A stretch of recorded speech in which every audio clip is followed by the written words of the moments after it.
before World War I shattered empires, before the Austro-Hungarian crown crumbled into dust, there was one man who could have changed it all. His name was Rudolf, Crown Prince of Austria, the future of an empire, the heir to centuries of power, wealth, and blood. But in the winter of 1889, deep in the woods at a royal hunting lodge, Rudolf was found dead beside his teenage lover. Both bodies cold. The empire called it a lover's suicide, but letters were destroyed, witnesses silenced, and one royal command echoed louder than any investigation: never speak of this again. Why? Because Rudolf wasn't just a prince. He was dangerous to the throne, too curious, too liberal, too alive, and his death didn't just shake a palace. It may have been the first crack in the foundation of Europe itself. So what really happened at Mayerling? Was it love that killed him, or a crown afraid of its own bloodline? This is the story of a prince forgotten by history, and the secret that still haunts a fallen empire. He was born into gold, but lived in chains. In the heart of the Austro-Hungarian Empire, Crown Prince Rudolf entered the world in 1858, a beacon of hope for the Habsburg dynasty. The only son of Emperor Franz Joseph and Empress Elizabeth, Rudolf wasn't just expected to inherit the throne. He was expected to preserve a crumbling empire. But from the very start, he was different. While his father demanded obedience and order, Rudolf leaned toward science, literature, and liberal ideals. He was drawn to Darwin's theories, skeptical of the church, and fascinated by democracy, all dangerous curiosities in an empire ruled by iron tradition. His relationship with Emperor Franz Joseph grew cold. The emperor feared his son's progressive ideas and sought to correct them. Rudolf's tutors were replaced with strict military men. His writings were censored. Surveillance became constant. He was a future emperor treated like a dissident. To tighten control, the court arranged a loveless marriage between Rudolf and Princess Stephanie of Belgium. It was a strategic union, one that pleased royal allies, but destroyed any chance of happiness. Rudolf's mental health declined. The couple had one child, a daughter, but no bond. Behind closed doors, Rudolf spiraled. He drank heavily. He pursued affairs. He wrote essays under false names attacking the monarchy, essays that were quietly published and even more quietly condemned. But one name would change everything. Baroness Mary Vetsera, a teenage noblewoman, caught Rudolf's attention. Young, romantic, and obsessed with him, she became his escape, his fantasy of a world beyond court politics and cold duty. As winter approached in 1888, Rudolf began making plans, not for succession, not for reform, for an ending. The snow had just begun to fall over the quiet village of Mayerling when Crown Prince Rudolf arrived at his secluded hunting lodge in January of 1889. He brought with him a small entourage, carefully selected for their discretion, and one guest whose presence would remain a state secret for decades, Baroness Mary Vetsera. She was just 17. He was 30. The affair had scandal written all over it, but Rudolf no longer cared. He had crossed the line between rebellion and despair. At Mayerling, he wasn't preparing for the future. He was running from it. Inside the lodge, servants whispered about strange behavior, doors locked tight, curtains drawn, letters burned in the fireplace. Rudolf had dismissed most of the staff early that evening, insisting he would not need them the next morning. He had written farewell letters, not one but many. One to his wife, Stephanie, one to his parents, one to a close friend. The tone was final, poetic, full of regret. But none of them explained what was about to happen. In the darkness of that winter night, 2 gunshots rang out. When the staff returned the next morning, the bedroom door was locked from the inside. After breaking it down, they found the Crown Prince dead from a gunshot wound to the head. Next to him lay Mary, lifeless, a revolver on the floor. The imperial court moved fast. Within hours, Mayerling was swarmed with officials. The story was reshaped into a tidy tragedy, an accidental death, then later, a suicide pact. But nothing about it was tidy. The bullet wounds, the positioning of the bodies, the lack of powder burns, the inconsistencies in testimonies. Something didn't add up, and within days, Mayerling became more than a tragedy. It became a conspiracy. The official story was whispered to the press. A tragic suicide pact between a heartbroken prince and his young mistress. But the court's version began to crumble almost immediately. For starters, Baroness Mary Vetsera's letters, discovered years later in a private archive, suggested not despair, but excitement. She wrote of her love for Rudolf, yes, but nowhere did she mention wanting to die. She saw herself as part of his future, not his end. Then came the odd handling of the bodies. Rudolf's was embalmed so quickly, few outside the inner circle ever saw the damage. Mary's was hastily buried without a full autopsy. The church, despite its strict ban on suicide burials, made an exception for both, a sign that powerful strings were being pulled. More disturbingly, there were conflicting accounts from the staff. Some claimed to hear only one gunshot, not two. Others said the bodies had already been moved by the time officials arrived. One rumor, never confirmed but never quite silenced, claimed that Mary's skull had been crushed, not shot. Was this really a double suicide? Or was it something far more sinister? There were whispers that Rudolf had been gathering information. He opposed the Empire's alliance with Germany and was rumored to have contacts with radicals and reformists, even Republicans.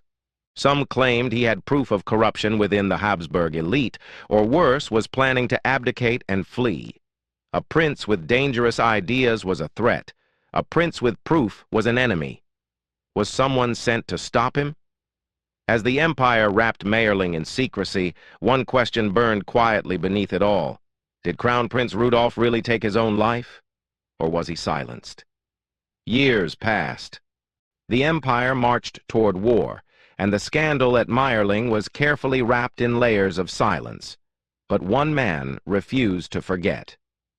Count Joseph Hoyos, a close aide to the Habsburg court, had been one of the first on the scene. What he saw there haunted him for the rest of his life. He never spoke publicly, but in private letters, discovered long after his death, he hinted at something darker than the official tale. He wrote of the disturbing condition of Mary's body, which didn't match a clean gunshot. He questioned how a prince trained in firearms could botch a murder-suicide so sloppily. And most damning, he mentioned a third set of footprints in the snow, leading away from the hunting lodge. But Count Hoyos wasn't the only one asking questions. Years later, a secret Vatican report emerged, buried deep in their archives. It referenced the Mayerling deaths not as a suicide, but as a necessary intervention. The document was vague, almost coded, but the implication was chilling. The Church knew and approved. The Habsburgs, desperate to preserve the line of succession and avoid scandal, may have authorized the silencing of their own heir. Rudolf had become too unstable, too modern, too dangerous. But even in death, he left behind unfinished business. Because somewhere out there, beyond the walls of Mayerling, was a secret no one had dared to speak aloud. A secret that could destroy the Habsburg legacy and shake the very foundations of European monarchy. In the quiet corridors of Vienna's aristocratic circles, whispers began to rise, whispers that Crown Prince Rudolf had left more than just a tragedy behind. Among those closest to him, it was rumored he had a lover before Mary Vetsera, a woman not from nobility, but of refinement and intellect. She had vanished from public life shortly before Mayerling, and with her, a child. There were no records, no baptisms, no official documents, but fragments began to emerge. Letters in Rudolf's handwriting, hidden away in dusty archives, where he spoke tenderly of my light in the darkness and our little one, who must never bear my name. Some believe this woman was moved to Switzerland, placed under church protection, and sworn to silence. The child was raised with another identity, never told the truth of his bloodline. But why? because if the child lived, it would mean the Habsburg dynasty had a true heir, outside the chain of succession, a rival claim, a danger to the empire's carefully constructed order. Decades later, a man claiming descent from Rudolf surfaced. He bore a striking resemblance, same sharp nose, same eyes.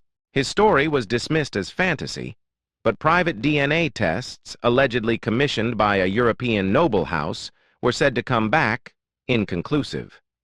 Historians scoffed. The monarchy stayed silent. But within select aristocratic circles, the question remained. What if the Habsburg line didn't end with Franz Ferdinand, but with a boy history erased? As the Austro-Hungarian Empire began its slow collapse, the world plunged into war. Monarchies teetered, republics rose, and with them, any chance of finding the truth about the lost heir seemed to vanish. But the strange sightings didn't stop. In the years after the First World War, officials in Prague and Lucerne recorded visits from a man who introduced himself only as Raphael. He spoke fluent German with a Viennese accent, carried himself with the unmistakable air of nobility, and had access to bank accounts known to have once belonged to Rudolf's personal estate. No one could trace his birth. No one knew his origin. But whispers began anew. Was this Rudolf's son? A man born in exile, shaped in silence, now watching the empire his blood helped build fall into ruins. Documents uncovered in the private vault of a defunct Habsburg branch family contained a photo. It was aged, creased, and unsigned. But beside a familiar portrait of Crown Prince Rudolf stood a young boy, his face blurred, but eerily similar. The photo had one handwritten note on the back. For the child, the crown never welcomed. No public claims were ever made, no memoirs, no confession. But some believe the bloodline continued, woven quietly into other families, hiding in plain sight. And if so, then somewhere out there, perhaps in a grand estate or a quiet European village, lives a descendant of Europe's most tragic prince. The official story never changed. Crown Prince Rudolf and Baroness Mary Vetsera died by suicide in the cold, isolated hunting lodge of Mayerling. The imperial court declared it a tragic romance, a moment of madness. The emperor ordered the room sealed, the servants dismissed, and the press silenced. But cracks in that story appeared almost immediately. Servants recalled strange noises the night before the bodies were found. A broken window, a door that had been barricaded from the outside. A royal physician, Dr. Weiderhofer, who arrived at the scene hours later, described the scene as chaotic and inconsistent with peaceful death. Mary's body was rushed to a secret grave without autopsy. Rudolf's death certificate cited rupture of the heart. No official explanation was ever released for her. And then, there were the missing bullet casings. Mayerling was cleaned before any serious investigation. But years later, private letters from a police officer assigned to the case surfaced, claiming there were 3 bullet holes in the room, not 2. Who fired the 3rd shot? Some historians argue Rudolf may have been assassinated, that his growing political radicalism, his calls for reform, opposition to Austrian foreign policy, and secret support for Hungarian independence had made him a liability to the empire. Even the emperor, his father Franz Joseph, had grown distant. Was it possible that removing Rudolf served more than just the crown? In the shadows of the Habsburg court, silence was loyalty, and secrets were protection. What really happened on that cold January night in Mayerling? In the years after the tragedy, fragments of the truth began to surface, in misplaced letters, forbidden memoirs, and deathbed confessions. From these scattered whispers, a darker timeline emerges. On the night of January 30th, 1889, Rudolf dined with close friends. Witnesses later recalled that he seemed nervous, distracted. One guest noted that he drank more than usual, his hands trembling as he raised his glass. After dinner, he retired with Mary Vetsera to the private chambers of the hunting lodge. The next morning, both were dead. But Mary's recently discovered letters, hidden away for over a century, reveal something haunting. In a note to her mother, she writes, "We are going to die for our love. My only regret is causing you sorrow." But this letter is clean, written with care, as if under pressure. Not the scrawl of a woman preparing to die.